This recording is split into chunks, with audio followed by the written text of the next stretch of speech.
Hello అండి. కార్తీక మాసంలో మూడో రోజు. ఈ రోజైతే మీరు దీపాలు వదులుకున్నారా? నా కింద కామెంట్ చేయండి. అయితే ఫ్రెండ్స్, ఈరోజు నేను ఉల్లిపాయ, వెల్లుల్లిపాయ లేకుండా గుత్తి బెండకాయ ఫ్రై అయితే ప్రిపేర్ చేశాను. అది ఎలా ప్రిపేర్ చేశానో ఒకసారి చూపించేస్తాను. అండ్ కార్తీక మాసంలో చేసే వారికైతే ఇది బాగా యూజ్ అవుతుంది. దీన్ని స్టఫ్డ్ బెండకాయ అని కూడా అంటారు. బెండకాయలో జిగురు ఉంటుంది అని చెప్పి తినడం మానేసిన వాళ్ళు కూడా చాలా ఈజీగా తినేయచ్చు. అంత బాగుంటుందన్నమాట. నా వీడియోని ఎక్కడ స్కిప్ చేయకుండా చూడండి. ఇంకా మన రెసిపీలోకి వెళ్ళిపోదాం. ఇక్కడ నేను బాగా లేతగున్న బెండకాయలు అయితే ఒక అర కేజీ తీసుకున్నాను. మనకి ముదిరిపోతే బాగోదన్నమాట. లేతగున్న బెండకాయలే ఉండాలి. వాటిని మనం మధ్యలో కట్ చేసుకుని వేలితో ఇలాగా ఎడం చేయాలన్నమాట. ఇప్పుడు మనం అందులో స్టఫింగ్ కోసం హాఫ్ కప్పు వేరుశనగుళ్ళు, అలాగే 4-5 కొబ్బరి ముక్కలు కూడా వేయించుకోవాలి. మనకి ఎండు కొబ్బరి ఉంటే వేయించుకునే అవసరం లేదు. పచ్చి కొబ్బరి ఉంటే మాత్రం వేయించుకోవాలి. ఇప్పుడు ఆ వేరుశనగులు క్రిస్పీ అయి వేగిన తర్వాత ఒక మిక్సీ జార్లోకి తీసి పక్కన పెట్టేసుకుని ఇప్పుడు అదే పాన్ లో హాఫ్ కప్పు నువ్వులు, అలాగే మీ కారానికి తగ్గట్టు ఎండుమిర్చి కూడా వేసుకుని పక్క తీసేసుకోవాలి.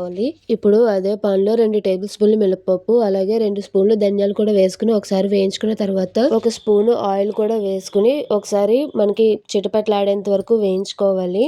ఇప్పుడు ఇదంతా చల్లారిన తర్వాత మనం ఇలా పొడుము మిక్సీ పట్టుకోవాలన్నమాట. కానీ మనకి ఇలా పొడుగా ఉంటే సరిపోదు. అందుకని నేను ఒక దాంట్లోకి సెపరేట్ చేసుకున్నాను. ఇప్పుడు అందులో కొద్దిగా ఆయిల్ గానీ లేదంటే వాటర్ గానీ వేసుకుని మనం ముద్దలా చేసుకోవాలి. ఇలా చేసుకోవడం వల్ల ఏంటంటే మనం స్టఫింగ్ పెట్టినప్పుడు మనకి అందులోంచి బయటికి రాకుండా ఉంటుందన్నమాట. ఇప్పుడు దీన్ని మనం ముందుగానే కట్ చేసి పెట్టుకున్న బెండకాయల్లోకి స్టఫ్ చేసుకోవాలి. పెద్ద బెండకాయలు అయితే 2 సగాలు చేసుకోవచ్చు. చిన్న బెండకాయలు అయితే అవసరం లేదు. చూడండి, నేను చూపించిన విధంగా ఇలా స్టఫ్ చేసుకుని పక్కన పెట్టుకోవాలి. ఇలాగే అన్ని కూడా ప్రిపేర్ చేసుకుని పక్కన పెట్టుకోవాలి. ఇప్పుడు స్టవ్ ఆన్ చేసి ఒక కడాయి పెట్టుకుని కడాయి వేడెక్కిన తర్వాత అందులో మనం 3 టేబుల్ స్పూన్స్ ఆయిల్ వేసుకోవాలి. ఆయిల్ వేడెక్కాక కొద్దిగా ఆవాలు, అలాగే జీలకర్ర వేసుకుని ఒకసారి ఫ్రై చేసిన తర్వాత మనం ముందుగానే స్టఫ్ చేసి పెట్టుకున్న బెండకాయ ముక్కల్ని అందులో ఒక్కొక్కటిగా పేర్చుకోవాలి. ఇప్పుడు ఇలా వేసుకున్న గుత్తి బెండకాయల పైన కొద్దిగా ఆయిల్ చల్లుకొని మనం ఒక 5 నిమిషాల పాటు మూత పెట్టేసుకోవాలి. 5 మినిట్స్ తర్వాత మూత తీసి చూస్తే మనకు ఒక 30% అయితే కుక్ అవుతుంది కదా. దీనిని మనం ఎలా పడితే అలా కలిపేయకూడదు. జాగ్రత్తగా ఒక్కొక్కటి తిప్పుకుంటూ కలుపుకోవాలి.